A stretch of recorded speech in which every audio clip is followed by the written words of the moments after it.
No, I guess we're recording. We'll share the screen with you guys.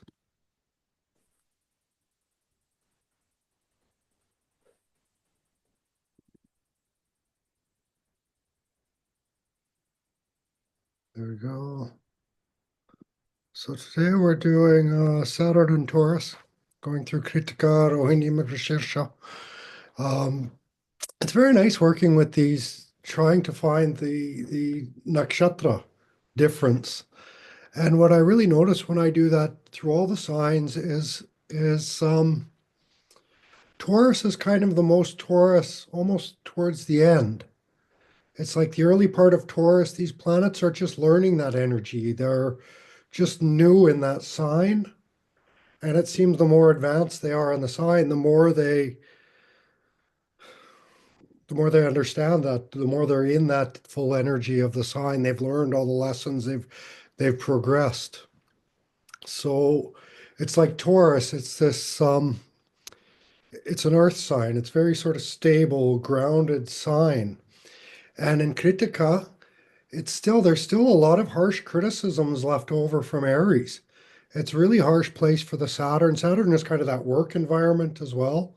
And so everything's very critical, very hot. There's a lot of pressure. Um, and of course, then they're trying to stay grounded in that. So what I kind of find is these people who are sort of very stable and grounded, who are able to work in these sort of high intensity situations. But then as it goes through and it goes through Rohini, it becomes already from Krittika, it becomes more cool. Again, that whole work environment, that whole space where Saturn is kind of doing its thing, even the space for accusations, and Saturn takes on a bit of blame and takes the responsibility, right? Takes those commitments. They seem to be a little bit softened in Rohini. We're getting into the moon energy now as well. And by the time it gets to Mrigasirsha, there almost seems to be this energy of sort of building infrastructure, making these roadways, these pathways. And now Saturn's not going to be he's not going to be the first one to trudge that path. But what he does is sort of trudges that path enough times that that one little trail through the woods suddenly becomes this big, well, God help me, a superhighway someday, but a larger, bicycle trail or something like that. Um, and that's Saturn because he just keeps going that route sort of idea. And the other thing about this Saturn I noticed, and it's all the aspects of Saturn sort of thing. And so Saturn's in Taurus, again, very grounded earth sign, but he aspects Cancer and he aspects Scorpio. And so this is a lot of those, that's the water signs, right? So becoming very protective, very almost private in a way. Saturn and Taurus is already sort of a person of few words. I guess they don't like to speak much. They're a little bit, uh, well, there are some guys from silent movies in here and this kind of thing. Um, we saw it in the last chart with Bob Dylan. We'll see it with the because he had it in second house. So Saturn and Taurus is like that second house. We see some other musicians with this Saturn. Quite a few when we get to the end. When we get to Mrigasirsha, it's a lot of musicians, and that's what gave me this idea of traveling these roads. Like these big bands traveled all these main highways, but they make these sort of inroads for smaller bands and people that come after them. It kind of makes it somehow easier. It makes a route kind of thing that other people can follow. And so that's sort of what Saturn and Taurus is also doing, kind of making a route that others can follow. They're a lot of responsibility for the family, for making money. They're very materialistic. I found less Brahmins, less spiritual people with this Saturn. And the spiritual people that did have it were very practical focused as well. Farming, working the land, martial arts gurus, some of these guys. And so again, martial arts is like a very practical form of yoga in a sense. Um, because it's not just yoga, it's also made for this defense and all of this sort of stuff. So you get these kind of things going on in Taurus, Saturn and Taurus in the signs. There's also a sense of I kind of think I notice this difference between Saturn and Aries and Saturn and Taurus, where Saturn and Aries people sort of they're kind of born with something against them already, some little defect or something in the body and the personality. The I, that's their I'm not good enough or who am I? I'm just nothing sort of talk that gets them. And it's almost like they're born with that. Whereas I find the Saturn and Taurus, it's like we're developed a little bit more. It's Taurus is there's a lot of innocence, a lot of that childlike innocence, Krittika and Rohini, and there's all this innocence going on in Taurus. And Saturn sort of destroys that innocence. So whether or not they have to work when they're young, or I think especially when Saturn's in the Krittika part of that, it's they have to put up with especially a lot of heat and criticism when they're younger. Probably more chance they had some violence done to them. Certainly that critical every time they spoke, it was like maybe even like shut up, very harsh energy, Saturn and Kritika. That does get softened again, but still there's that sense of kind of a loss of innocence all the way through here. And I think in a lot of ways, these people are trying to find that or get back to that in their lives somehow as they go through life. And so even through their work and stuff, I think when they get older, they become quite light. They become, especially in Mrigasirsha, there's a lot of freedom there, a lot of freedom to wander aimlessly kind of thing. And and I think probably as kids like the Mrigasirsha Saturn there, they don't get that. They don't get that opportunity to just wander like this. And there's something that wandering aimlessly does. It can be aimlessly. It can be usually Geminis. They're not going to be up in a cloud the way like a Pisces might be. But in Mrigashirsha, they're always sort of aware. They might be aimless, but there's this awareness that I think comes through the deer head, the antelope, quite strongly. The eyes are wide open. It's not a wandering where the eyes are half closed. But I think what happens when Saturn hears is the eyes are a bit half closed, very protective position. Again, it's aspecting the fourth house, which is also the boundaries and your sense of protection and defenses and things, aspecting aspecting Cancer, and then aspecting Scorpio, which is also very, very protective when Saturn's there, because they're afraid of death in a sense. They're afraid of change. And so all of that comes through the Saturn, makes it even more grounded. So, but on the other hand, Saturn's not so bad in Taurus because they're both very grounded. They're both looking for stability, Saturn and Taurus, so they're all right that way. So, never sure where to start. There's so much here going on. Um, yeah, here's our silent film person. This was something Joan of Arc's chart here is very starkly pointed out with this position of Krittika, is it's almost becomes a trial by fire all the time. I see rocket engineers and these kind of people as well. A lot of times it's like if they make a mistake, it's a really big mistake, right? Everything literally catches on fire. This sort of thing. And so there is this sort of caution. I think probably also some of these lab technicians, they're working very quiet environments, very quiet sort of situations, but things are very critical. The timing of things has to be perfect. Everything has to go right. There's again that harshness. I imagine Joan of Arc again with this. Geez, can you imagine the harsh words that were said to this woman? Joining all these armies and trying to be a big commander and pulling it off, right? And anyway, she went to heresy court, and anyway, she probably had all the kinds of the worst things you can imagine said about her all the way through that. I think Princess Maxima to a certain degree of Netherlands, where I am now, but she got into computers as well and stuff like this, and also really sort of a strong woman trying to rule where maybe a place where men rule, and so again, all kinds of harsh things said to her. John Wayne Gacy, serial killer dressed up like a clown.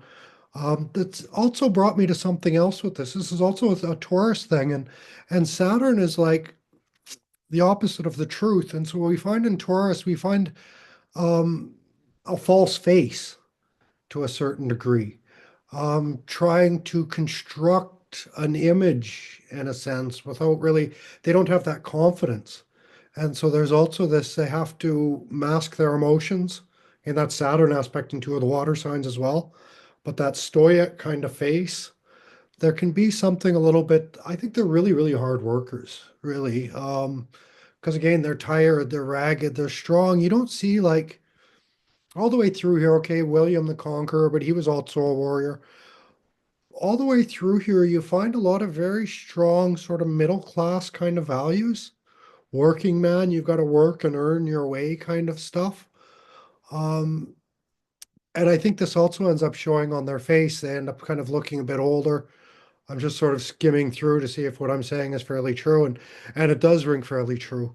By the time we get to Saturn and Rohini, saw some interesting things like part one of this. We have Gaddafi and we have Pierre Laval. He was they called him a French collaborator, right? Collaborated with the Nazis, and so after World War II, he was executed by France. And so you find this kind of there was Pope one of the Pope John Paul the First. He was Pope for a month and he died, and they suspect he was probably killed because he was trying to get the the Masons, anyways, the secret society, the Masons. Anyways, he wanted to clear that out of the church and clear that out of the Vatican. And he had a lot of ideas as well of a lot of the corruption that was going on. And so, in a sense, I think the Saturn also wants to sort of defend the bank accounts in a sense, lock these up, restrict other people's sort of access to food and storage and a bunch of things like this because they're so concerned about, again, it's that materialistic edge. I think with this Saturn, they're just so concerned with not having enough all the time. And I don't think it matters. Like we see someone like Ma Pony, who's one of the richest people in China. Um, and actually, he does something similar to what we see Elon Musk has this, and Julian Assange has this, and some of these other guys. Um, and in a sense, they are sort of following similar routes, following each other's kind of path. Not quite doing anything original again. Elon Musk wants to do with X and stuff the same thing that Mahout Nagponi did with We, the Chinese version of it, anyways. Um, and so there is this kind of thing. Again, there's that strong, they're sort of very hard-headed people. They'll keep at doing the same thing, even if it's not really working in a sense as well. They tend to repeat history. That Saturn, that second house, is kind of relates with a lot of historical things, and they seem to do this, just keep repeating over and over in a sense. But again, you get like you kind of understand in Krittika, but this continues through Taurus. Get a lot of people are really good with mathematics. Um, and so I don't know if this is Saturn feeling a duty to sort of take care of the storage, and so he learns mathematics this way because there are economists. There's again all these computer science people have this position. The Unabomber was actually a math genius before I went off to the forest and decided he wanted to transform society. And similar to Elon Musk in a sense, right? He was kind of into rockets and stuff and decided he wanted to do something. It's the other thing I think with the Saturn and Taurus is they have to do something. This always kept coming up. It's like they can't they can't sort of not do anything. And so you get some, I don't know, almost simple man hero kind of people because you have to do something. You have to sort of they have to earn their place. I think this is Saturn again aspecting the water signs, but they have to earn this place in society. They have to earn their safety and security, um, in a sense. You see a lot of again that middle class work ethic, I guess, is really here quite strongly. I put this picture. I just started putting pictures back into this. Anyways, this is Charles Joshua Chaplin, not Charlie Chaplin, the silent film guy, but Charles Joshua Chaplin. And he was kind of interesting because to see a Saturn in Rohini, that's very much this picture I thought, right? The blushing cheeks and the young fertile woman, but darkness there, right? It's like, oh, what's going on there? And I think there was a lot said about this. I don't want to call him Charlie Chaplin, but Charles Joshua Chaplin, because he exclusively taught women, and especially a lot of young girls. And all his paintings are these Rohini figures. It's really quite lovely and very very innocent.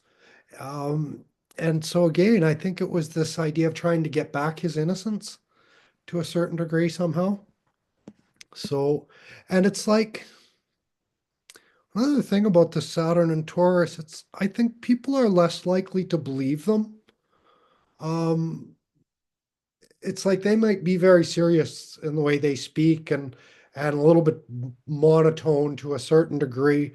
Um, that's not quite true because Krittika and Mrigasirsha will especially look for some creativity or some emotion, I guess, some passion in the voice.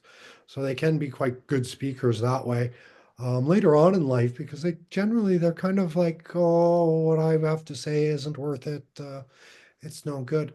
But as we see by somebody like Elon Musk, he gets quite vocal. And there was also, I noticed with a lot of these people all through history, a lot of sort of free speech people, and they kind of work for it and they earn it and they really sort of have an understanding why it's important as well, I think, because when they were younger, I don't think they were allowed to really speak freely to a certain degree. And a lot of what they said was probably doubted. That's that Saturn. It always brings doubt. They certainly doubt their own voice. They doubt even their own words to a certain degree, which is why they don't want to say much, partially. Um, and there's that caution, like even what's his name? The Gacy, the guy who dressed up like the clown, right? And I'm not exactly sure what horrible things he did to children, but again, we see that sort of that again, that loss of innocence kind of comes through there, right? But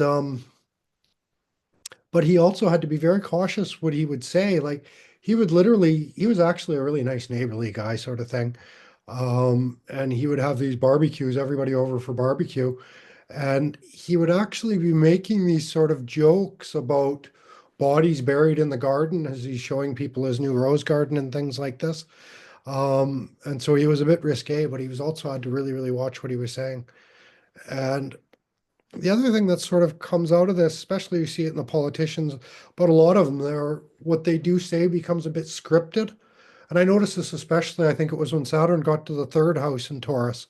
Well, anything they had to say was very, very scripted. They never sort of they never just speak from the heart, they just don't like this. If they want to tell you, and they will tell you what they think, but they'll kind of script it first. So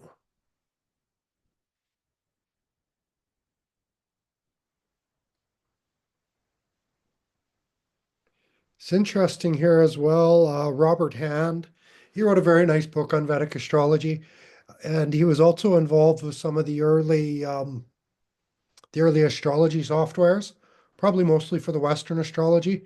But he did a lot of this early kind of work with the computers and making these programs and things that could make draw up astrology charts. And so again, not so far off Elon Musk and Mahout and Nag and these other computer experts, just in an early way. And there's a sense of like B.V. Raman has this. Of course, you'll see B.V. Raman quoted all the way through my work, right? He's one of the great Vedic astrologers out there.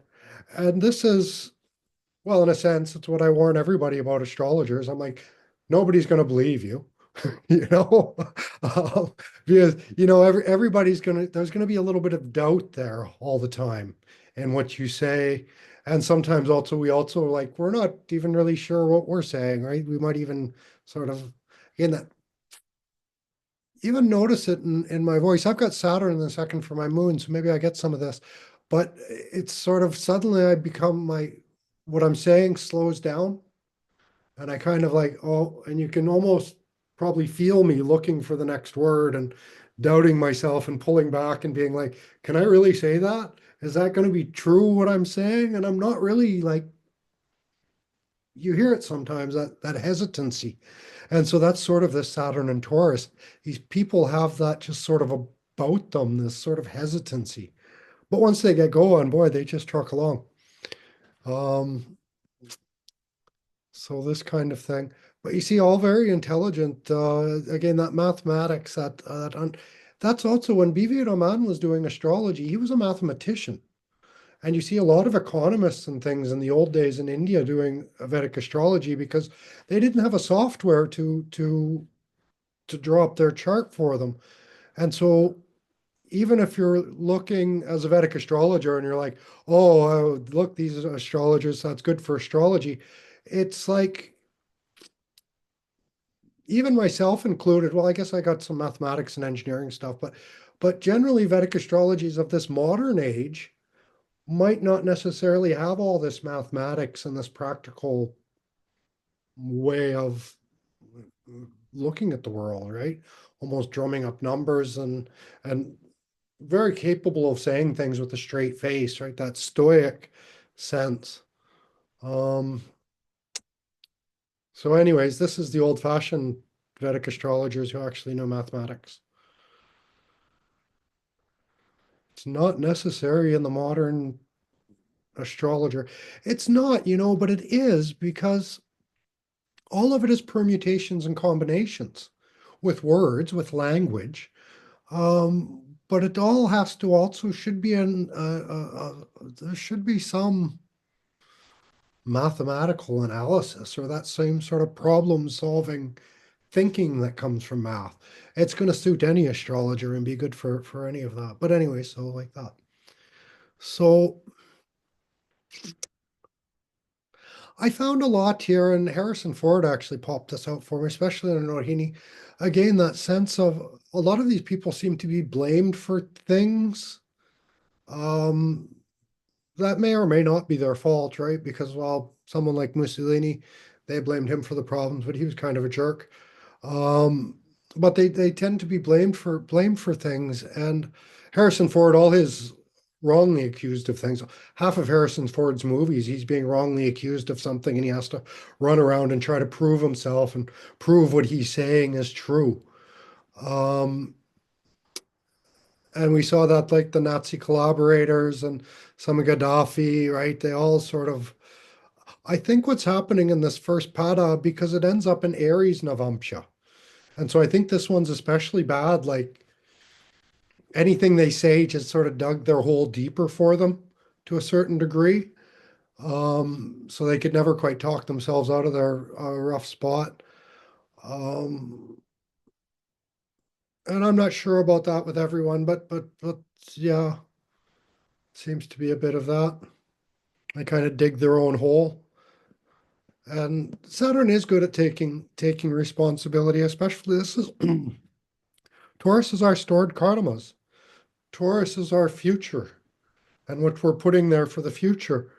And Saturn sort of he starts off fairly empty, but slowly that experience and all of that accumulates, and he ends up, I think, being quite good for wealth in the long run. But again, a lot of that blamed for things. I think there's also, speaking of that, I think there's also some of this like maybe it's the creative, the Brahma connection here, but it's almost like in Rohini, this classic father on television or whatever, I don't know, books, but this father that nobody really appreciates him. He feels like, what am I, just a cash machine?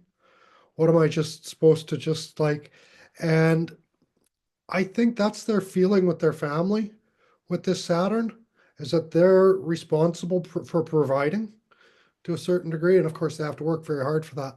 But they feel also, I think there's also because One of the things I kind of starting to notice about Saturn in this position is Saturn sort of he does the job of Capricorn and Aquarius very well. So he turns a person into a machine wherever he's sitting.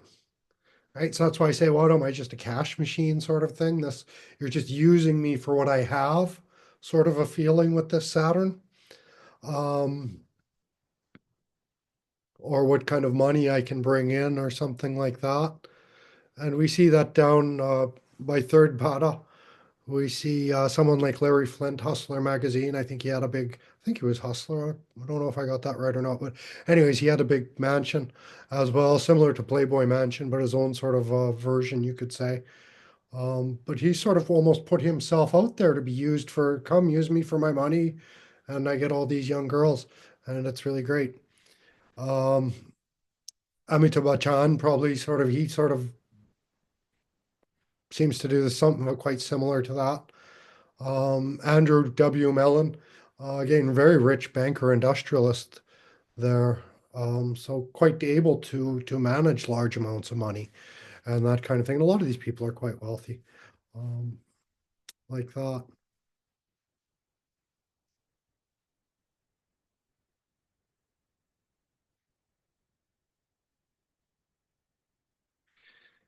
Yeah, this is Saturn is ending up in Cancer Navamsha in the fourth pada of Rohini. And this is quite interesting because it's really brought out the sense of safety and security that this Saturn seems to want to bring. And so in Cancer Navamsha, again, it's looking for that sort of safety, that security. Um, and I think really what it's trying to do, and a lot of these people seem to be trying to do, is try to make sure that other people don't make the same mistakes that they make. Again, there is a sort of future orientated, they almost seem to be starting to protect that innocence. Um, like it's someone like Larry Page, for example, a co-founder of Google. As he got older and started to work, that whole corporate culture, sort of the mood of it came down and became everything became much more relaxed. And I think again, it's this sort of like I said, even going down the same path over and over and over again, where something like Google like always had its new update and always had its like every year, they kind of just keeping going over that same thing and evolving that into something. Some of these hockey players and sports stars were also trying to bring more safety into their fields. They had injuries. They were trying to make sure that the new youth coming up didn't have to face the same injuries. And Saturn's kind of a work culture also, right? So they didn't have to kind of face the same kind of workplace hazards in a sense that they had to go through that made them sort of lose their innocence, so to speak. Yeah, this is where we start getting Saturn and Mrigasirsha, oddly enough, is where we start getting into a lot more religion and spirituality to a certain degree. We see Swami Yukteswar Giri. Swami Yukteswar was, how did that work? Swami Yukteswar learned from Lahiri and Param Hassan learned from Yukteswar. And so there's a bit of that lineage there as well. Um, Lahiri, what made him almost famous in his time was his insistence on the householder spiritual path. He was also an economist. I think he worked in some tax department or something in for most of his life. But then he turned his home into an ashram. And so it was also just this ashram home to a certain degree. And then Yukteswar Giri went to Varanasi. Lahiri lives just on the next, well, his ashram is just on the next alley from where I stay in Varanasi. And then Yukteswar Giri went there for his first time and met with Lahiri and thought, wow, you're my guru. And he ended up spending quite a lot of time in Varanasi as well. And then he went home and turned his house into an ashram. So like I say, it's like these spiritual gurus, but they sort of do it in this very simple, modest kind of way. Um, Quite nice, but still very insistent on what they're doing. And well, someone you like Yukchishot, apparently he didn't have he didn't have many students and probably not very many friends. um, what was it, Paramhansa? He said, yeah, something about following following the teachings of Yukteswar are brutal to say the least, or something along those lines. So it's a very strong discipline. And I think all these people have this really, really strong discipline, right? It's like the bull of Taurus, but like even more disciplined, you know? It's like the bull, like actually walking through the china shop without breaking anything, sort of idea, right? He's got to really hold that focus. So just as I say that, my eye lands on Oscar Wilde, and he certainly broke a lot of things in the china shop. But but again, it was a lot of these people were also like he had his books banned as well. He had to go to he was thrown in jail for being gay. You know, so those were different times back then. But again, he was fighting for that right to speak and write and sort of be who he was. Um,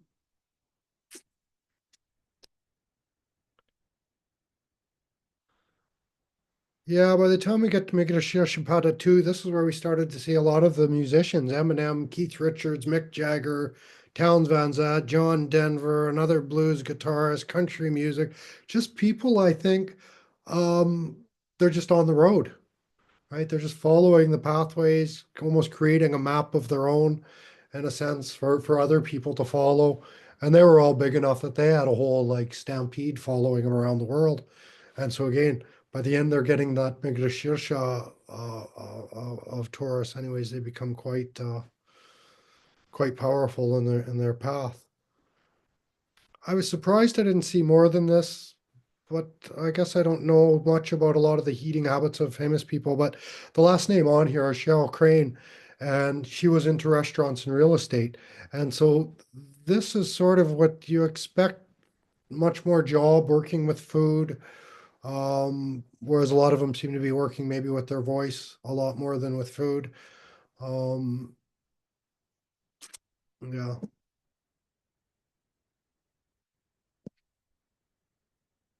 So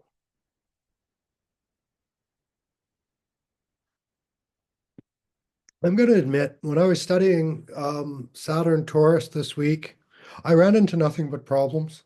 It seemed everybody's chart wanted to look at and I wanted to study. I didn't have a clear time of birth for that person. Maybe there was none posted. And so I ended up wandering, trying to rectify this chart and that chart and spun my tires a lot. And anyways, in some sense, I feel like I didn't really learn anything this week. But we're trying, right? Or Saturn will push through, sort of thing. So, anyways, so we get Saturn in the first house, and here is Yogarika Saturn. He's ruling the ninth and the 10th house, and so there can be, I think, some pioneering energy because you become known like the first house gives some of that Aries type energy.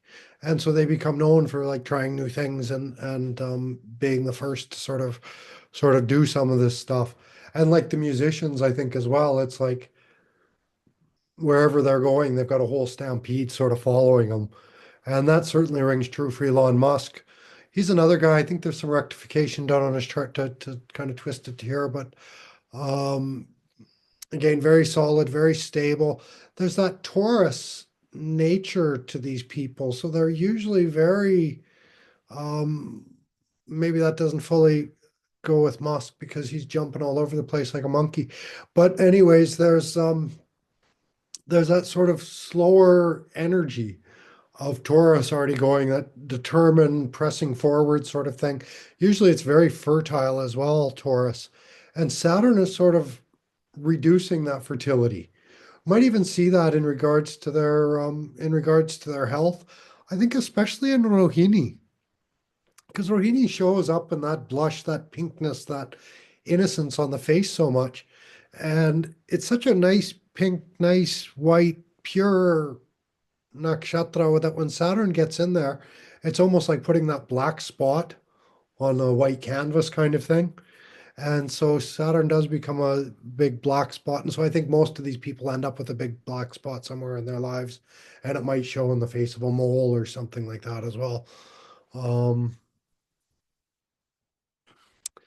from Saturn and Moon conjunct here becomes quite difficult.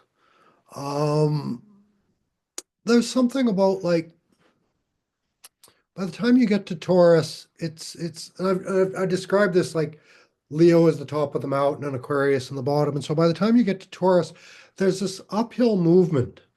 And and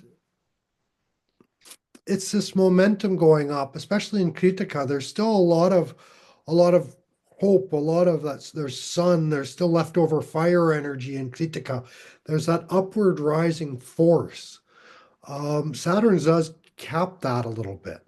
And then you get into Rohini, and it's also this growth, this expansion, this swelling, I guess. And again, Saturn's sort of putting a cap on that growth, that expansion. And then you get to Mrigasirsha, and I think things are starting to spread out a little bit to a certain degree in Mrigasirsha, but it's still a Mars sign, and so there's still this, or a Mars nakshatra, and so there's still that fire energy, that's still self-improvement, growth, abundance, constant expansion sort of energy going on there. And again, Saturn's trying to sort of cap that, limit that, slow all of that.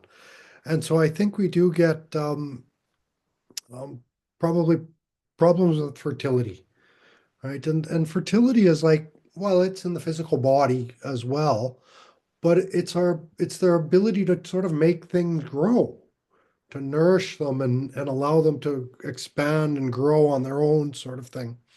And so Saturn sort of caps a lot of that. It's also, I noticed this, I came up as I was going through some of the charts. I was running into some kidney problems once in a while with this. And this was interesting because this is the face, and Taurus is the face, and he brings this blackness to the face. And you'll see people that have big black bags under their eyes, and there's a heaviness, and Saturn's doing that. He's bringing this sort of heaviness to the face. Um, that blackness often denotes kidney problems or some issues with the kidneys. And anyways, you can look at me and half my family for proof of that. Uh, and and Saturn, I think also because Taurus has a lot to do with our DNA, with our ancestral heritage. And so I think also there can be like sort of hereditary diseases and illnesses and sort of things come out of this as well. Like I say, my own kidneys and half my family. And like I say, it was also coming up. There also seemed to be, and I don't quite see how this is Taurus related, but maybe these people, maybe I need to look a little deeper, and maybe it's the afflictions, extra afflictions to Taurus. But if you get Mars there and Saturn, they're almost basically drinking poison. And so I saw a lot of these people also, a lot of addictions. And again, it's probably additional affliction, but that was also leading to a lot of, it was like liver and kidney diseases seem to be coming up a lot.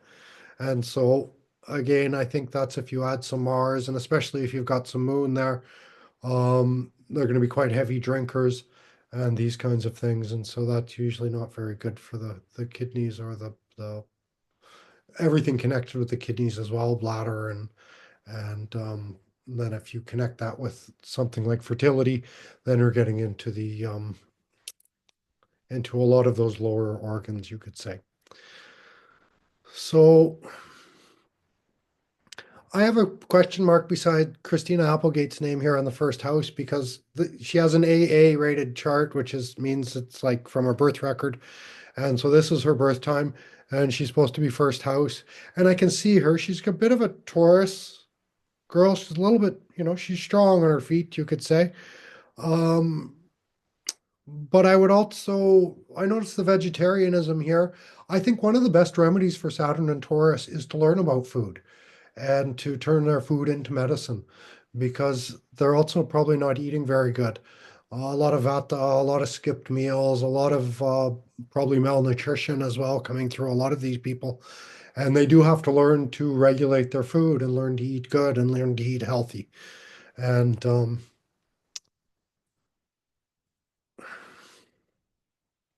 I don't know, I'm trying to use Christina Applegate and vegetarianism as an example of that, but that's a false argument because a lot of people who are vegetarians also get malnourished. And so it becomes not just following a fad or something like this, but really learning about food and really understanding your dosha and your body matter. It's really like Taurus is all about material, the material, who I am, what I have for matter. And that's our body is our matter. And so, anyways, I have to learn to take care of matter and make it last. It has to be durable, it has to continue.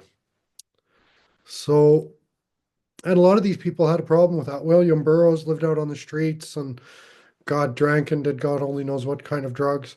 And Diana Haggerty, she was with the big Satanist cult in the USA. And I don't know what they expect from a Satanist woman in the 1960s, but it probably wasn't very pleasant either. And someone like Harry Bowers, he died in the South Pole. That was probably they got probably weather related, but possibly also by starvation. When you go to the South Pole, you don't eat much and you lose a lot of weight and you carry a lot of weight with you. And so again, a lot of food related type things. But some of these guys, man, they're tough. They're a tough bunch. Like Thomas Wolsey, he like stood up to the king and said like actually I don't really agree. You shouldn't do divorce. It's against the Catholic faith and that kind of thing. He ended up losing his head for that. Elon Musk, well, he's already lost his head a long time ago. Interestingly enough, if I have his rectification right, he's starting a like Rahu Ketu period like right now. And so he's gonna have a wild year, man. Um, but anyways, the Saturn thing, I mentioned free speech stuff and ability to say what they want. And so they do. They say what they want. They say what's on their mind, and they get blamed for it. And some of them lose their heads for it. Um, Vitaly Klitschko, he's the mayor of Kiev. He's been the mayor of Kiev for like ever. Big boxer man, really big dude. Really tough, probably running gangs and stuff like this. But he's also one of the very few people in Ukraine who has kind of talked back against Zelensky, and he can get away with it. Um, yeah, interesting crowd. And there's Oscar Wilde in prison for going to jail. See a lot of this just simple country music, simple folk music. Bonnie Franklin, she did some kind of protest song. She was maybe a bit of a one-hit wonder. Everybody loved the rest of her music after that, but she did a kind of protest song as well. And I think that's that Krittika, that fire, that passion in their voice. The dude who started Aikido, he was he's also a very interesting character, probably a bit Secret Service, did some secret missions, diplomatic missions, crossed into China, I don't know, illegally for something or other. Um, this sort of thing.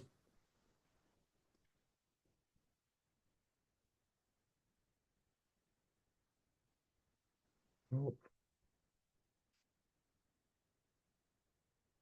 uh,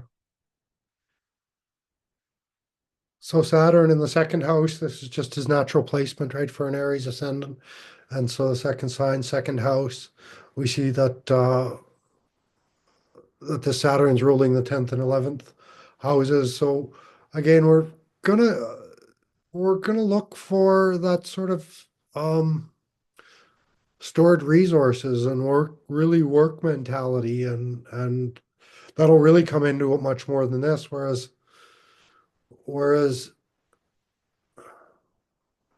at work.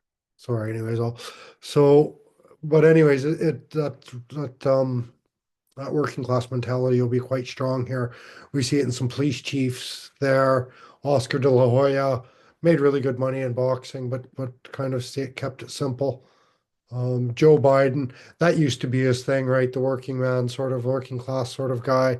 He also did, interestingly enough, a lot of restoration of old cars. Cheryl Crane, as well, with her real estate and investment, was also restoring neighborhoods and restoring like good old fashioned family values in the restaurant, home cooked meal sort of a thing, right? So again, projecting that sort of an idea.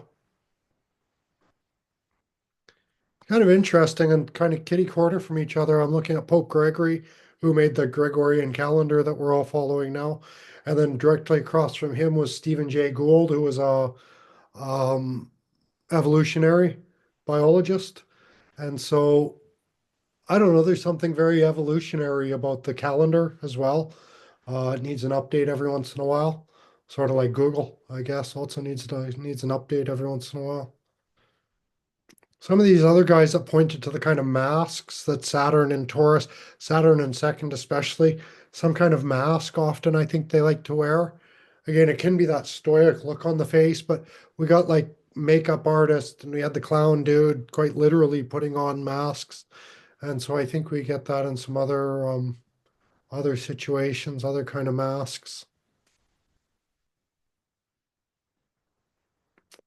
And I'm not sure, like Isabel Stewart, this was a royal daughter. She was killed at age 4.5. I think she was caught up in the French Revolution, basically. Um, I think that's Isabel Stewart. No, maybe she died of natural causes.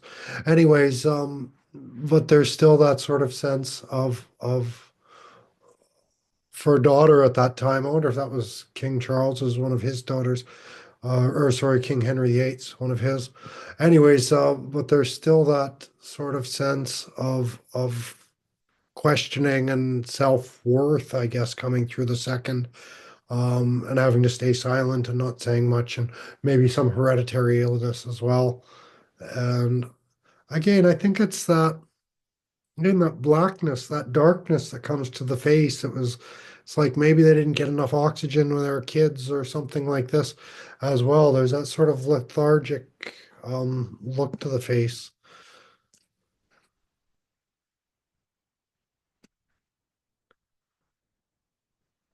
Saturn and third was, or yeah, Saturn and third is quite interesting. Very good for connecting, I think, to really massive groups and large groups, and really, really good for that because the 11th Lord coming over to here. But there's also the 12th Lord is here, and so there's also some loss to their, loss. I think loss of friends, loss of the group, this sort of thing comes out. Can be a lot of sense of responsibility. Again, Saturn's always going to bring that responsibility. And they have to sort of get their, I say, get their story in order, sort of idea. Again, I mentioned the sense of being really, really scripted. And I think that's because it's combining second house of speech and stories with the third house of narrative and communication. And so it becomes that really scripted sort of thing. Justin Trudeau, the Canadian guy that just resigned, was very much like that. Never says anything outside of his script. John Wayne Gacy, the killer clown, also, I think, really followed his script. They say he tried really not to say much to the police at all, but was very direct in what he did say and really tries to kind of like a serial killer mind, I think, also cut quite deep with the few words that he uses, and really sort of get to the point, right? That kind of thing. But it's interesting. We see Anne Rice here as well. Her stories were all this, well, she was all vampire stories. Um, a strong sense of history also comes in. I don't know how much in this. Justin Trudeau, he was actually a history teacher at some private school, so some sense of history comes into this, all of this as well. Dante is interesting. He was basically drew up a map of hell, I guess you could say, and so maybe some of that fire and brimstone or that blame and accusation through the speech comes through here. If you do this sin, this is where you're going to end up, kind of idea. Of course, Mussolini, that's how he rose to power by blaming and accusing others. Um, yeah, interesting enough, Joseph Pilates, he was a bodybuilder. That's like over almost 100 years ago, I think he was doing that. But in World War II, he was in, where was he? Was he in Germany or was he, I think he was in the UK. Anyways, he ended up in a big, being interred as a German. Yeah, he was in the UK. And so they threw all the German citizens in the UK got thrown in jail together. And so he went in, and that's actually where he ended up making a name for himself while he's in jail, because there was all these other German expats who were in jail with him, and he started an exercise program for all of everybody in the jail, and so actually kind of made his fame through this hardship of Saturn, I guess you could say. Um, and Jerry Garcia, Grateful Dead, he's another guy. He's got a lot of speeches on YouTube, again, fighting for freedom of speech and that kind of thing, say what I want to say. It seems everybody's trying to shut these people up. Just don't say anything, you know? So, so we get to the fourth house. Of course, Saturn in the fourth house is going to give them, much more humble beginnings, simple home. Um, but when we think of Saturn also in Taurus, it's like he's going to be simple and he's going to be old.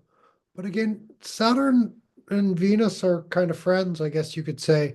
And so there's going to be like very high quality here with this. Everything about this Saturn is going to look for durability, quality, lasting ability, durability, strength. They're really sort of, because Taurus is all about our values. And so they value that hard work. They value things that are experienced. And I don't think any of these people have any style whatsoever. Um, I don't think anywhere in Saturn and Taurus, I don't think there's really any style there at all. Some of them get famous, but they're just like in a t-shirt and jeans kind of thing as well. Simple working man kind of practical clothes. Probably fairly easy as well with some of the cops to get these people in a uniform, right? Maybe add a little bit of Venus aspect, so it's nice. But again, Saturn's going to be looking for that almost that uniform, that work uniform, that yeah, nothing really standing out, nothing out of the ordinary with this Saturn. And so we get that with the housing of these people as well. Simple house, simple place. But this is the first Lord going into the fourth house. So I can't help but get a sense that they really are going to identify with their sort of childhood insecurities all through their life, because that's what Saturn's going to do in the fourth house, is he's going to add the sort of a bit of a sense of insecurity. Things will still be stable. Um, and so I think they're very strongly identified with the home culture as well. And so although they might move, because Saturn is going to feel a bit like a stranger wherever he's at, but he has to earn his place, I guess, in the fourth house. It's like he's got to like It's like someone in Saturn in the fourth house, especially in something like in Taurus, they're going to buy a house, they're going to buy a land, and they're going to feel like the stranger moving in. And everybody sort of again sees that black spot in this nice, maybe white neighborhood sort of idea. And and they're going to find their fit in by working really hard. They'll work the land, they'll start doing their garden, they'll start, kind of fixing the house a little bit. Again, Saturn and Taurus, no matter where he is, he's always going to help out and help those around him. They can't not, in a sense. And so by being that sort of like helpful, good-natured sort of community person, taking responsibility for the whole community, and that will allow them to kind of fit in, to find a place. But I think quite often there is a point in their life when they move. 12th Lord is here as well, so there is that movement, that foreignness coming into the home. But it's probably them who's foreign. And once they work one, they kind of earn their place. It's like, okay, yeah, you've worked just the same as all of us. Okay, you're one of us. So like this.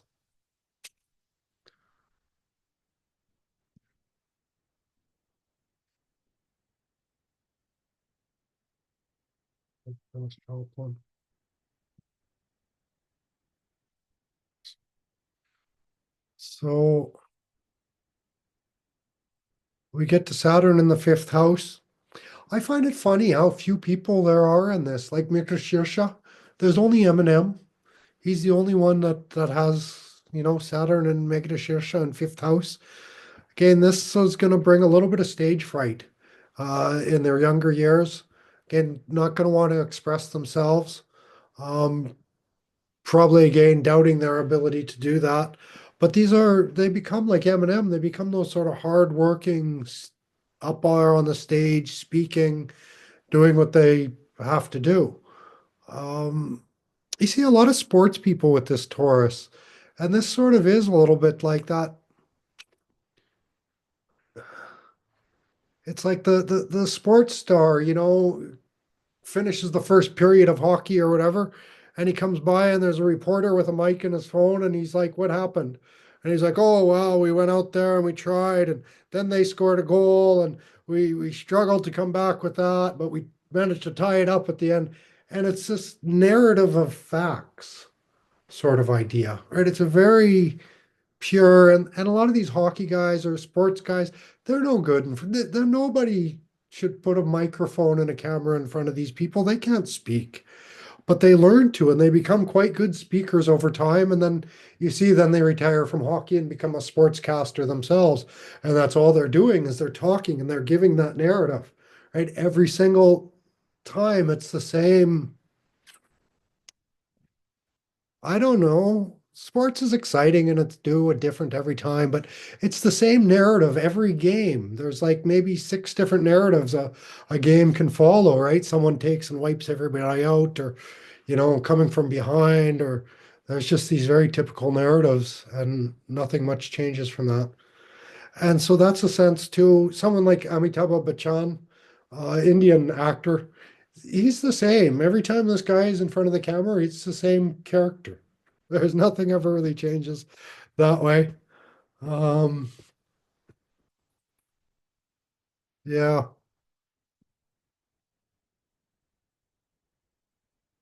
Again, this seems to be quite good for money. A little bit, a little bit cautious probably in investments. Things like that will come in here because second lord going in the fifth, there's going to be some kind of investments, but really long term, sort of again that sense of caution. Then I don't know. It's like Eminem. I don't know. These people aren't really that much fun, but maybe like I don't know. He's up there rapping, and maybe he's fun. I don't know, but they kind of have to learn that. They just have to learn to relax a little bit when they're on stage. And they do when they're older and they got that experience and all of that, but it's slow.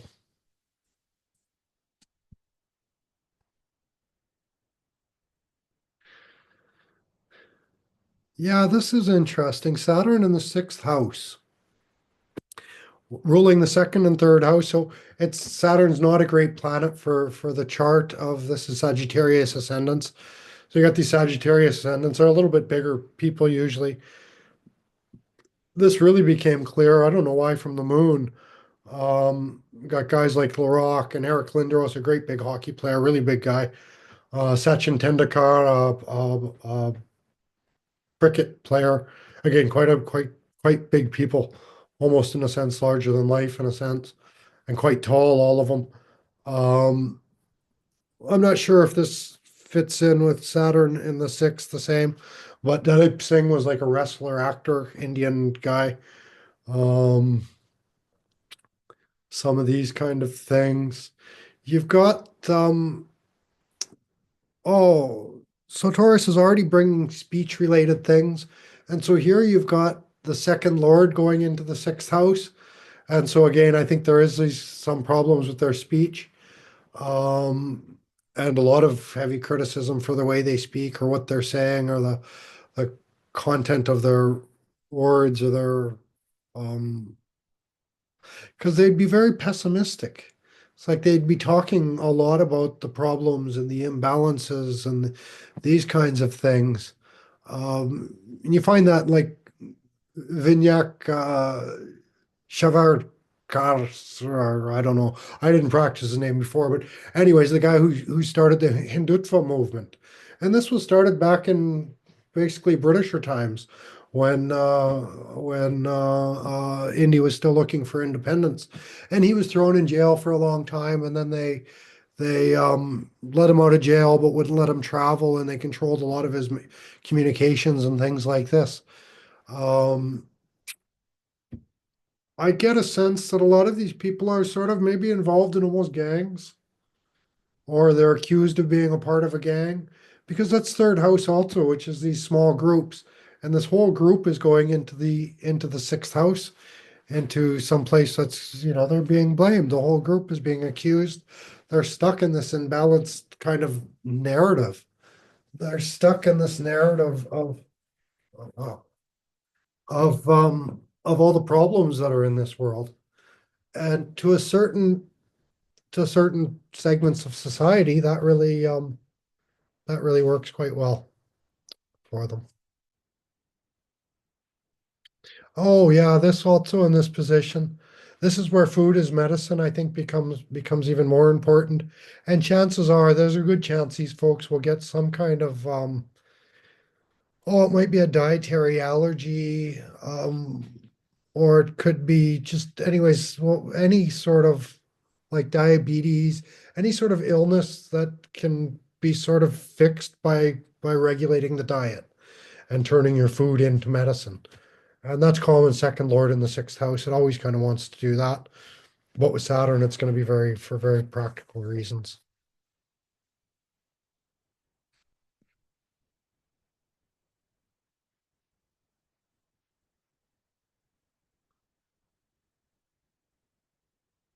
So here we see Saturn in the seventh house. It's not a very good planet for Scorpio ascendant. Scorpios don't like the Saturn nature very much. And so there's going to be troubles with relationships. Uh, it was kind of funny reading about Bernie Sanders' marriage, because he never really, like, I don't know if you know Bernie Sanders. He's always been a pretty nerdy dude. Um, but he was also never really all that interested in marriage and partnerships and this kind of thing. And then he started dating some girl. I can't remember. They met at a fundraiser or something, a campaign trail or something like that. And and it continued for quite a few years. And then she wanted to marry him, and so he said, "No, I don't want to get married," and sort of like went away, and they broke up for a while. And she sort of still kept coming back to him, and finally sort of wore him down and talked him into getting married. And so that's at Saturn in seventh, I think, delaying these kind of things. Um, Saturn in seventh and Saturn in first are very interesting because, of course, they aspect each other. And in both cases, there seems to be a lot of doubt in this Saturn placement, and there seems to be a lot of kind of mistrust in a way, and maybe misplaced blame as well. But um, but it's interesting how it plays out differently, because Saturn and Aries, they're going to be more turned in towards themselves. Oh, I'm not good enough to be with anyone. Right. And then that'll reflect onto the seventh house and their partners and stuff. And so they never will feel good enough for their partners. And so that'll often cause some kind of a break. And so when Saturn is in the seventh house, that's all sort of put outwards. Oh, they're not good enough, actually. And so they can be they're looking for just a very solid, practical, long-term commitment. And they don't really expect this when they look out in the world. They find it very sort of hard to trust other people, or to find that they have to check all the right boxes for a relationship with these. Yeah. And so it's very hard for them to find someone who checks all the right boxes. So it's a sense of practicality, a bit of pessimism also when they look out to the world. And it's Saturn in first is also very pessimistic. But again, it's that belief that they don't believe in themselves. But in the seventh, it's more they're looking out in the world, and they don't feel like the world's really going to support them or take care of them. And they're a little bit dodgy about that. So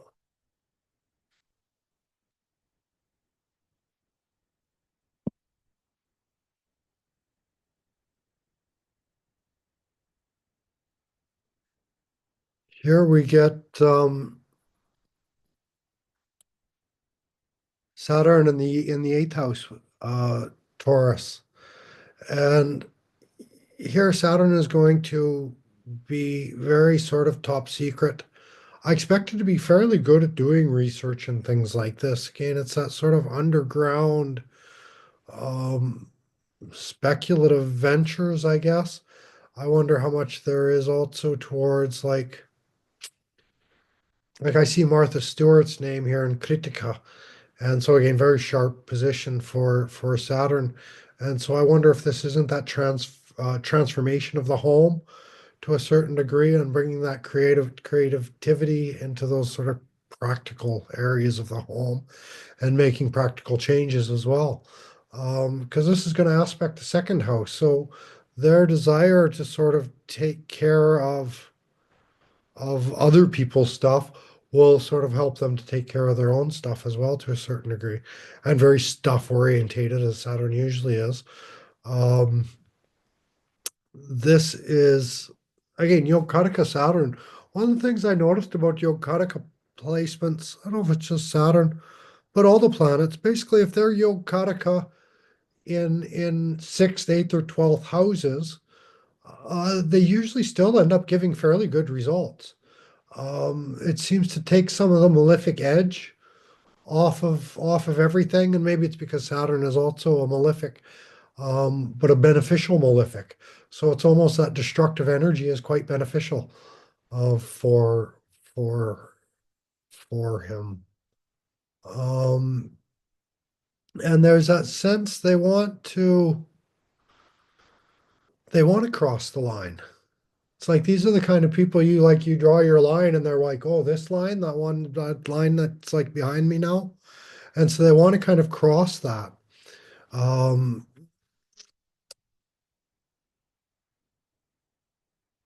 yeah, interesting. We see Dante as well here, Robert Hand, the astrologer. Yukteswar also did astrology and studied Sanskrit and was very intellectual, Baba, you could say. He wrote book. God, he wrote so many books. Was it Yukteswar? Oh no, I'm thinking Aurobindo. But no, so Yukteswar, he wrote what was it? The Holy Science, I believe, was one of his first books that he brought out. And again, it's that very practical application of the holiness, you know. Um, we see more rocket engineers and things like that. And that's interesting that you see like even Musk, a rocket engineer, and here we have Goddard, who is like the founder of rocket science. And so there is, I think, also this sense of the Saturn really. Saturn is a sense of time. And I think the Saturn and Taurus gives a really long-term, broad perspective of time in a way that they do know that the things they're working on are greater than themselves and greater than their lifetime. And so I think these people are quite aware. Like Elon Musk, I'm sure he's aware that his work depends on this Robert Goddard's work in rockets, and they're not separate. And so, because second house it has a lot to do with our family, our lineage is there. And Saturn sort of, maybe not at first, because he gets a lot of criticism. And anyways, it's quite a harsh lineage to be from, especially the Krittika side. Um, but it's such a hard lineage. But I think as they get older, they do kind of look back and they realize, oh, I'm standing on the shoulders of giants, and other people are going to stand on my shoulders yet as well. And so they move all of that forward. There's a lot of like moving things forward and up is sort of what Saturn becomes responsible for. Um, and in this case, I think it has quite to do with research. Although there can be, I think, some dark secrets, top secret kind of stuff here as well, because while Saturn and Taurus is all hush, hush, hush. And so their research might be hush, hush, hush as well to a certain degree. Um,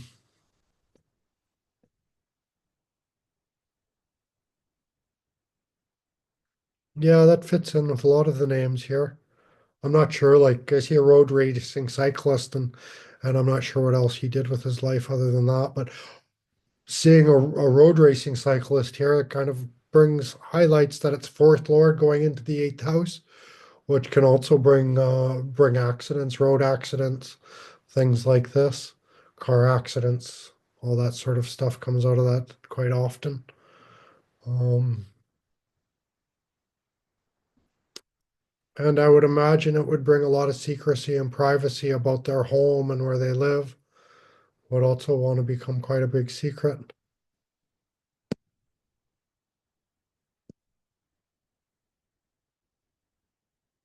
Yeah, fortified compound, as I put there.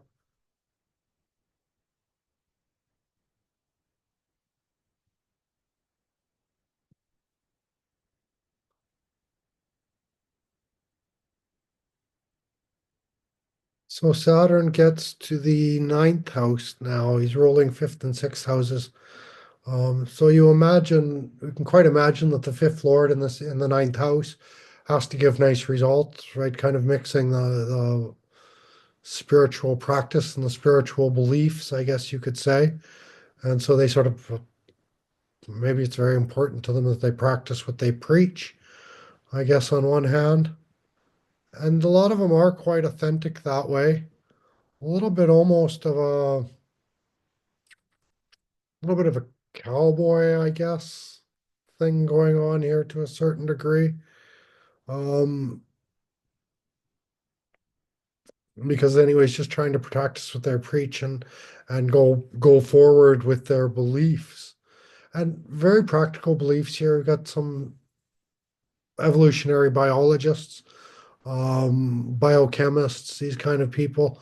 Um, it's interesting to see the biochemist here because this also sort of came up. Like these people are, we mentioned the blue collar and all of that sort of thing, but they seem to also give strong support to the little guys in a sense. And funny enough, this came up for Axelrod working with glands and hormones and things. There's somebody else with this Saturn, not sure where they are, but they studied vitamins as well and did a big study on vitamins.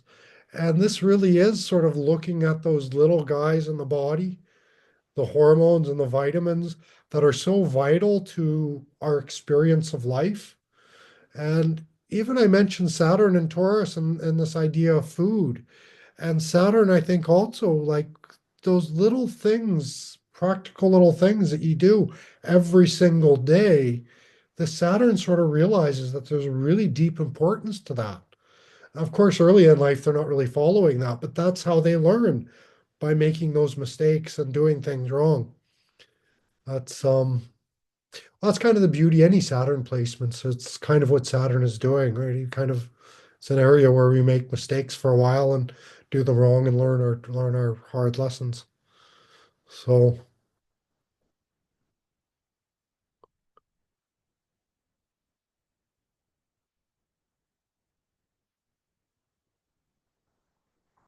yeah. So Saturn in the 10th house of Taurus. This becomes a little bit more, I think Wilbur Cohen probably sort of epitomizes this the strongest. Joseph Pilates did a lot of work like this. Um, but it's almost seemed to sacrifice a lot of their own lives for the public good and kind of social service stuff. And Wilbur Cohen was kind of welfare, the architect of the welfare state, so to speak.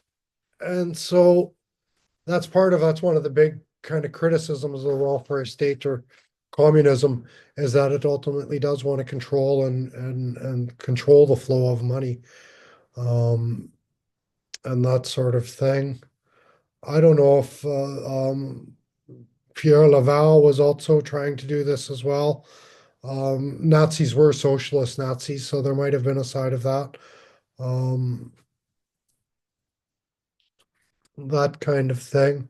But I do see a lot of these people really giving a lot of themselves for the public good and really sacrificing themselves for that. Well, Richard Nixon and Justin Trudeau, Vitaly Klitschko, they're all a little bit almost leaders by necessity to a certain degree. This is funny seeing Justin Trudeau here because I never thought of him as actually working for anything in his life, but maybe he did some work once or something like that. Uh, Sorry, he's my own prime minister, so I'm allowed to be very critical. All the prime ministers, we can all be very critical of all of them. None of them are very good. Anyways, so like that, Richard Nixon, he was famous. He was all scandal and a lot of accusations and blame for his what is that, Watergate stuff, I think was Nixon.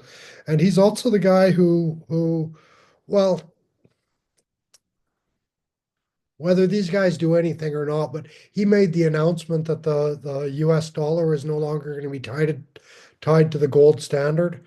And during his time, they also really regulated and restricted the flow of gold and the sales of gold and the movement of gold out of the country. And there was a little bit of a, anyways, people who study history now almost say that that was like gold confiscation sort of period. And there is some truth to that because, well, gold used to be worth something, and no, it's not. Money's not either. So everyone lost there.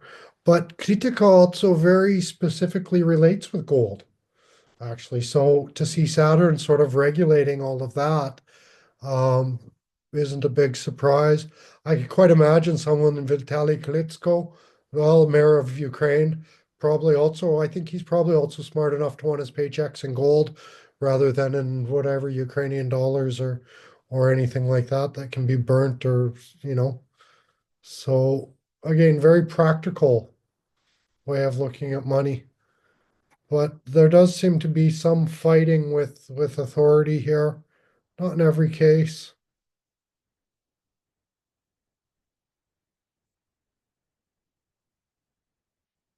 but in a lot of cases. It's interesting kind of group to see on the Mrigasirsha moon side. Keith Richards, Oscar Wilde, Towns Van Zandt. There's something quite similar in all three of those characters. It's not hard to see it, but also in their, what is this? This is in the 10th house still, but also in their almost in their body posture to a certain degree. Um, and so I don't know if that's how we kind of know them somehow like this, but they all they all worked, well, tried to work really hard in their field. And a big part of the reason they're known is because they just did stick with it for years and years and years. But they all brought also, Towns Van Zandt brought addiction to he was known for that. Oscar Wilde was known for his being gay.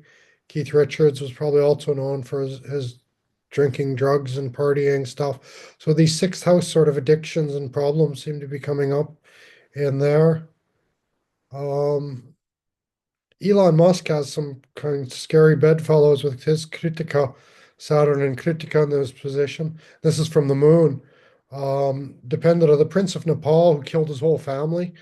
And then Isabella Stewart, who died when she was 4.5 years old. And so there seems to be some royalty, but it's like it's spoiled. It's again, maybe there's some of that loss of innocence somehow coming out through the Krittika here.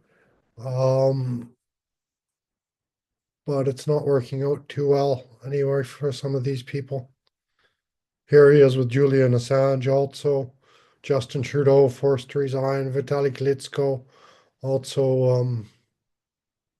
Anyways, he seems to have good staying power, but these days nobody likes their politicians in Ukraine.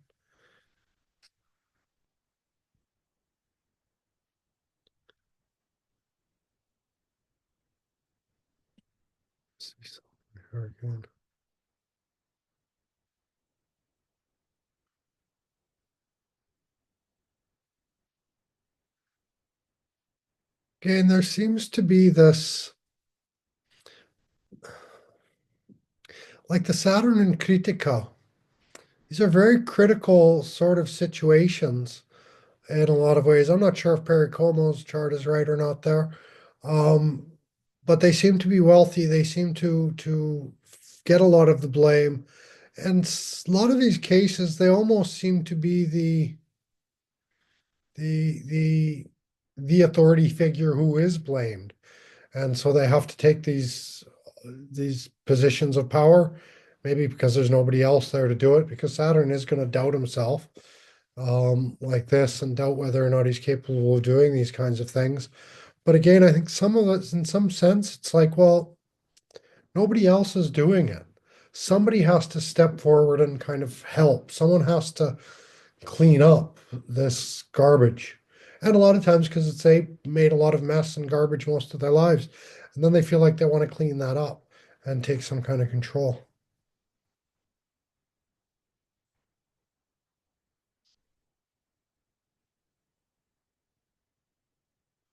So Saturn in the 11th house, one moment here. Saturn in the he rules the seventh and eighth houses again. Not a very good planet for Cancer ascendant. Really has a hard time with.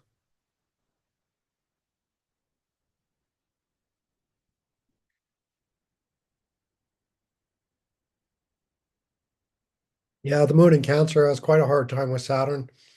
And here Saturn is sort of maybe a money making machine to a certain degree. Um,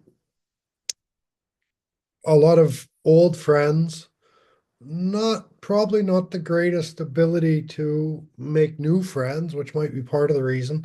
Um, it might also be these kind of trust issues, marketplace agreements, very practical agreements, very practical friendships. Everything here, especially in their social life, everything here really strongly needs to serve a purpose. So less likely to have like just those like just good close friends that you can, you can be yourself and you can open up to and this seems to be less likely in this case. Um, again, Saturn and Taurus is also going to be already going to be quite practical. And then when you combine the seventh Lord of the seventh in the 11th house, it's affecting well, at least two-thirds of their social circle. So this way, um, partner and these kind of people will likely be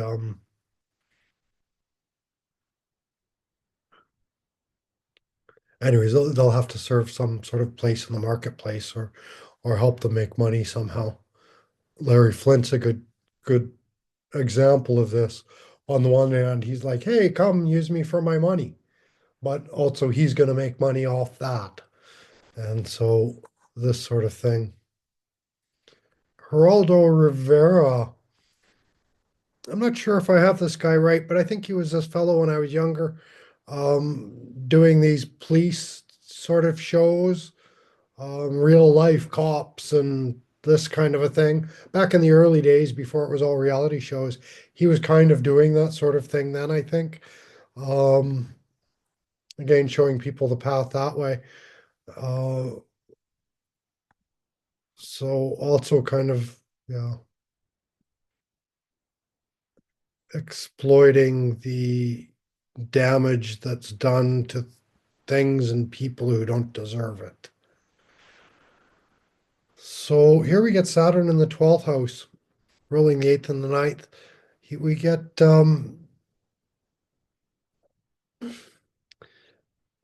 always seems to be very sharp-minded, very intelligent, very quick in a sense.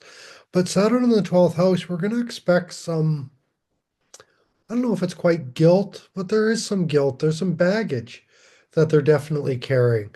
Saturn in the ninth is always going to give that baggage. I don't know if it's so bad if for a Gemini ascendant, because Geminis are still they're quite youthful, they're quite ready to open and chat with anybody, um, and that kind of thing. But still, Saturn's going to be a little bit of the shadow behind them, this heavy backpack that kind of keeps them from moving forward. Now, this probably relates with again this part of the the the zodiac, the Taurus. It's on the hill going upwards, and so this is like, anyways, trying to climb that hill, and you've got all this darn baggage behind you, and carrying so much from the past, from family, probably from father. That eighth house lord in the 12th, it makes a Viprit Raj Yoga, so there can be some benefits from this. Um, and that might be some of the ingenuity some of these people have maybe gained from their isolation to a certain degree. Um, there can also be a sort of a sense, because again, they're Gemini ascendant people. They're normally communicative. They want to tell a narrative. They want to tell people what's happening. You could say they want to talk. And so I think there can be with the Saturn, some of what they talk about is that baggage, those traumas of eighth house going up into the 12th house. And I'm not sure if well, they're gonna say everything, but I think there's a bit with this Saturn as well where it's a bit of a yarn, where it's a bit of a oh, the stories they tell might not necessarily be true. Kind of exaggerated to a little bit, expanded beyond the scope of reality to a certain degree. That's that expansive nature, maybe of Rohini, that creative nature. Krittika also very, very expansive, very quickly expansive. Um, and Mrigasirsha, it's going to be more slow to expand, more slow to spread out, this kind of thing. But there's going to be also,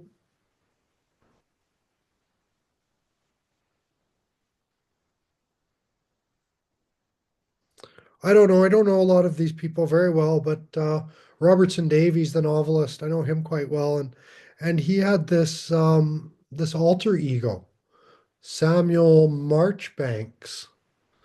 Anyways, just an alter ego used as a pen name. And so there might be some pen names with this. There might be some anonymity with this.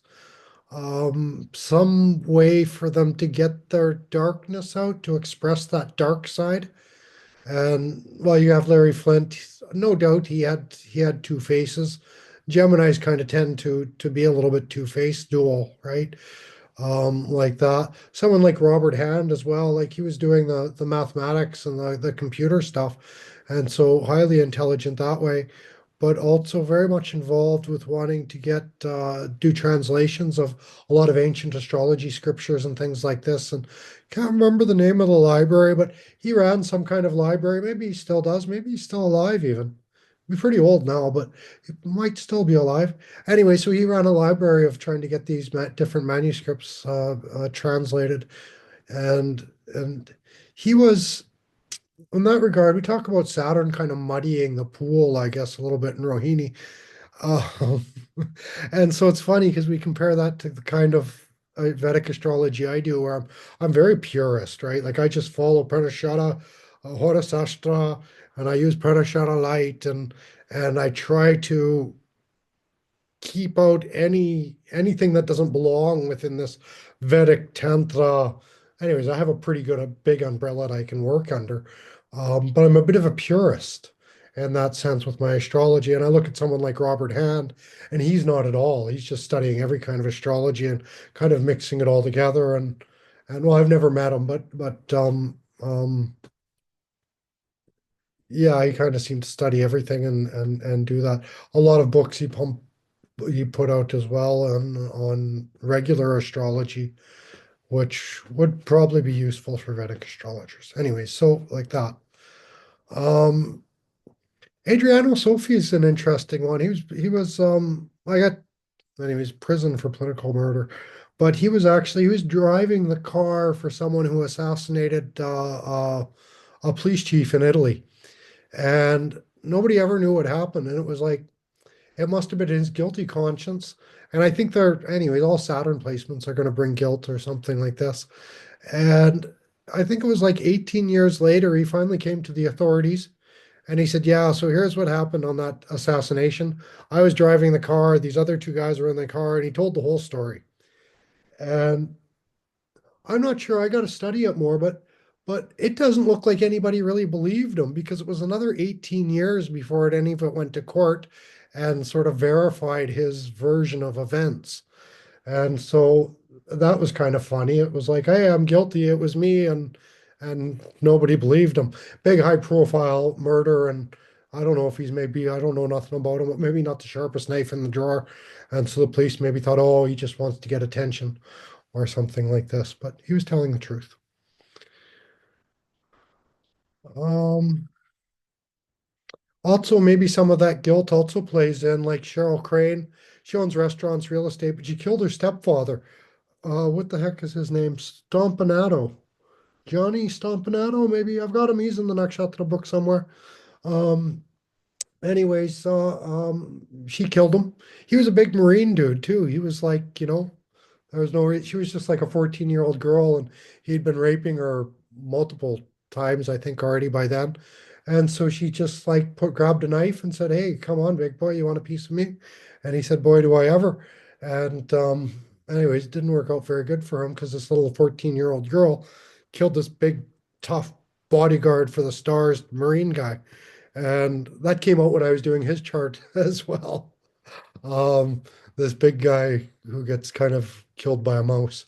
So, so, and you get that, I think, with the Saturn. It's the little guy who's determined enough, and they're going to show you, in a sense, they're going to show you what I'm worth. They're going to show you what I have also in storage. And while Cheryl Crane, with her knife, kind of, hidden knife in storage, she showed it just when that time was right. And so timing has a lot to do with this as well. Saturn rules time, and Rohini is really, or sorry, Taurus generally, it's very future orientated. And again, it's storing of karmas for the future. It's really future based. It's like even some of the classics when you read them, it's like Sun is considered to be a really good planet in the second house for astrologers because it gives really good foresight. And so that's kind of what Taurus also is that foresight. And some people have it with the sun there. They're just entitled to see what's in front of them. And some people have Saturn and they have to work really hard and kind of use science to understand and see what's in front of them.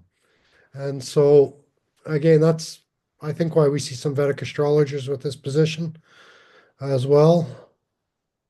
Because, well, in a sense, Saturn and Taurus, they're a little bit afraid of what's coming. They don't feel like they're ready for what's coming. It's like, oh, I don't have enough money in the bank for the economy to crash. You know, um, it's like, yeah, I'm not safe and secure for the future. And so a lot of their life becomes trying to be ready for what's going to come in the future. And that relates also with some of that innocence and that childlike nature of this, is they also want to work with the youth and work with that innocence and work with the people who don't really know anything yet to a certain degree, and try to steer them early from a young age, um, like that. But the problem is with this is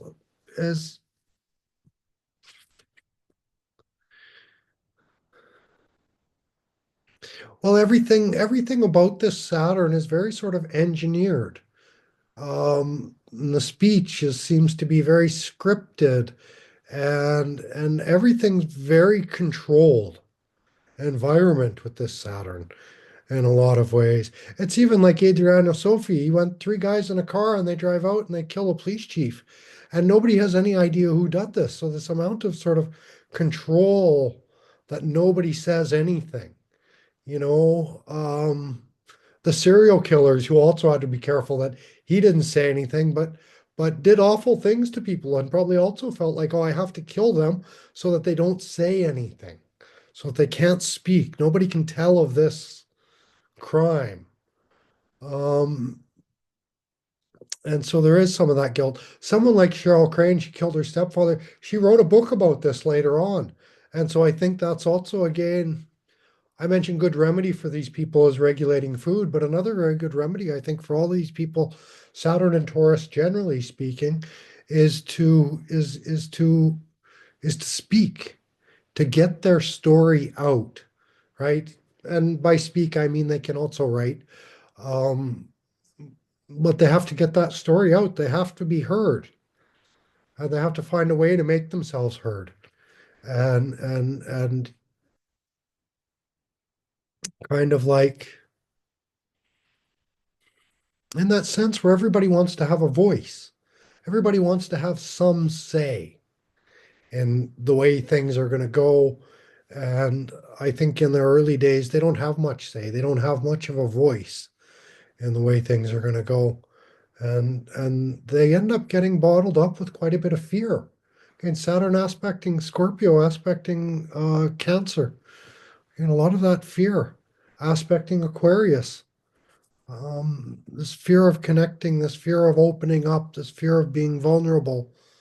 Um, they're really locked behind a lot of that and are unable to break free from that. So let me. Any comments or questions as I switch over to Saturn and Saturn transits?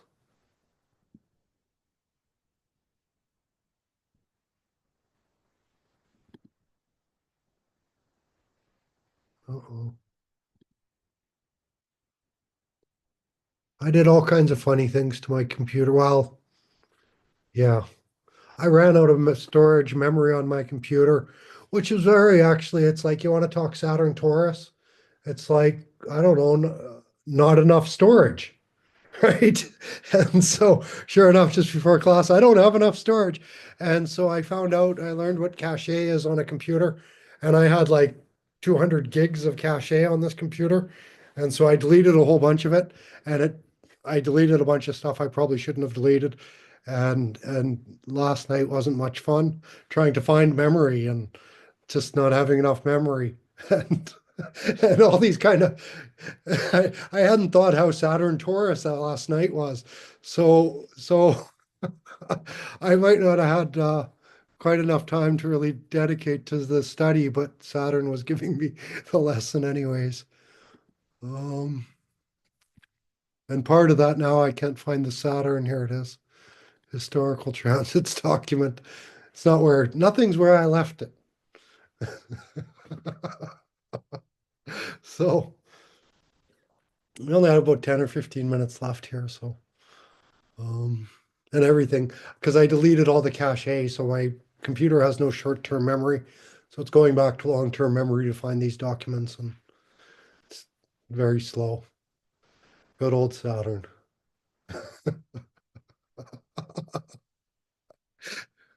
I love how Saturn does that to me. That's this whole, oh man, this whole thing has been so hard to do. Saturn's just been like, oh God. But I'll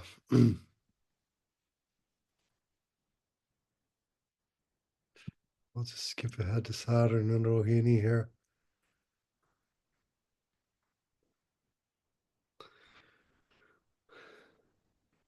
So that was something I didn't really talk about also is languages, and technical languages as well will certainly come in with the Saturn, but also like taking languages seriously to a certain degree. So I see, anyways, popped into my head when I saw C plus programming language was here.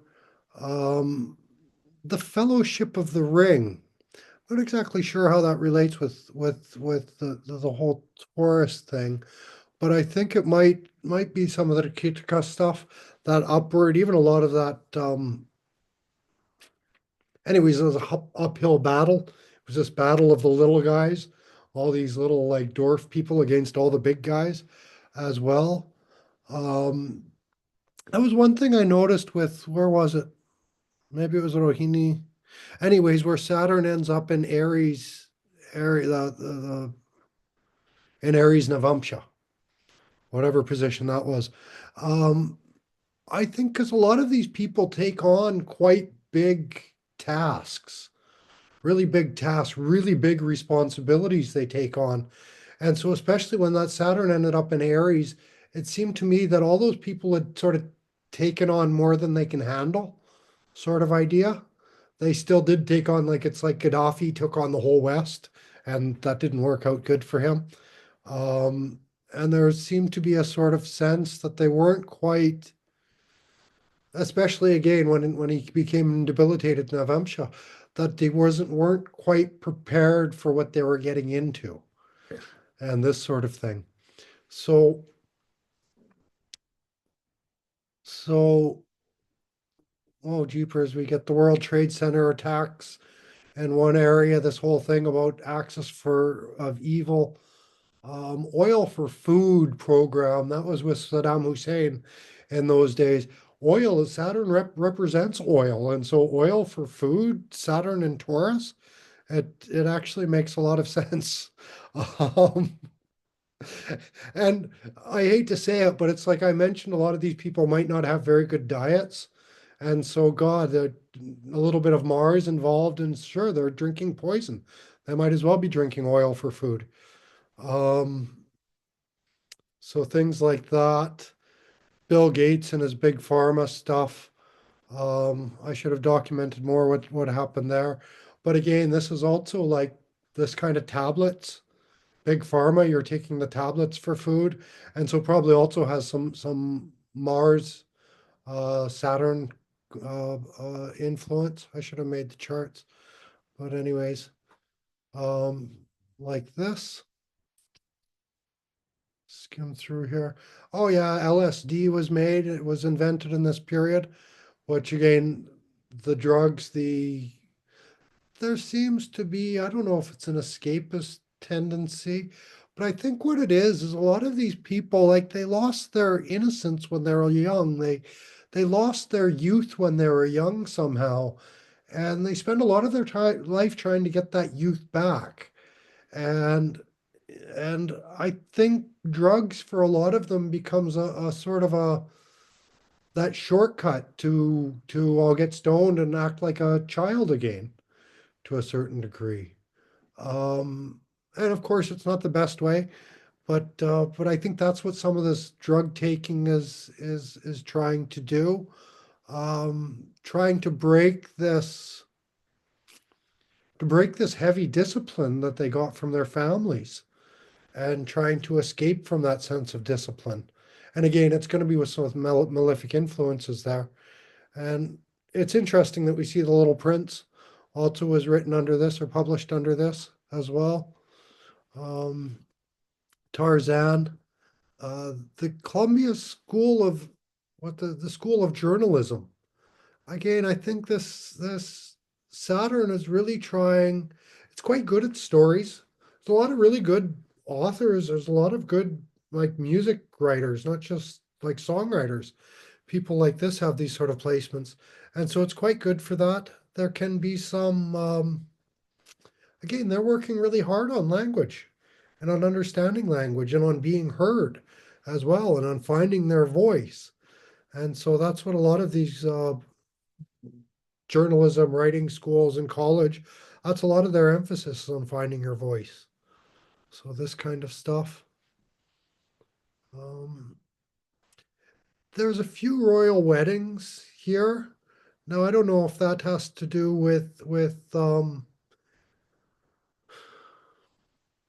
again that loss of innocence sort of idea. The young virgin royal, all this pure blood, and they get married. And anyways, we'd have to look into those marriages, because I would expect a bit of a loss to that pure blood going on, lost to that purity, lost to that authenticity to a certain degree. But on the other hand, they might be taking those kind of things very, very seriously.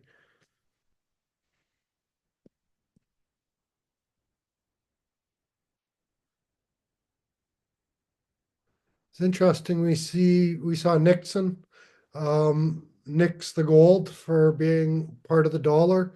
And back in 1913, we see the beginning of the Federal Reserve System, which a lot of economists in the USA, oh, they blame everything on the Federal Reserve, basically.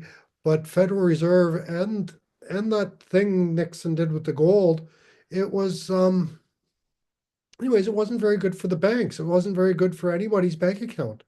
It sort of restricted that ability to strip the value from the dollar, quite literally, I guess you could say. And so that's what Saturn's going to do. It's going to be a kind of a loss of value, or a Yeah, kind of a loss, steady loss of value, I guess you could say. In a sense, the style here, it's like the second house has to do with the image we project to the world also. And the style with this is it's like these really high quality, maybe even brand name clothing, but they get worn for a long time. They get worn forever, in a sense. And there's also another sense to this where they don't want to stand out. It's just the same old suit to the same old, like, common working man, practical clothes. This is what I wear for my job. This is what I wear for my life. This kind of thing. Interesting to see what the heck is this? Asphyxiasis. This was, where is this exactly? Anyways, one way or the other, somebody's not getting enough oxygen with this, and there's a lack of oxygen and a lack of good stored goods. It's funny to see Camel cigarettes made their first package of tailor-made cigarettes here, and they were one of the first companies to make tailor-made cigarettes. You didn't have to roll them.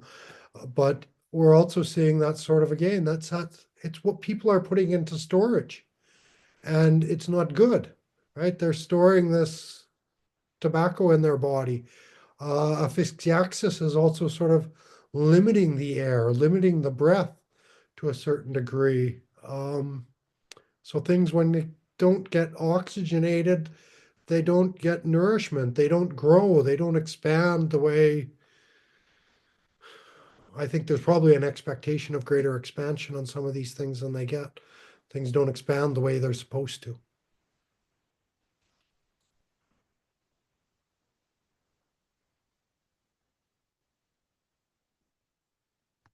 So I don't know. Are there any questions, any comments? Pretty well time to wrap this up.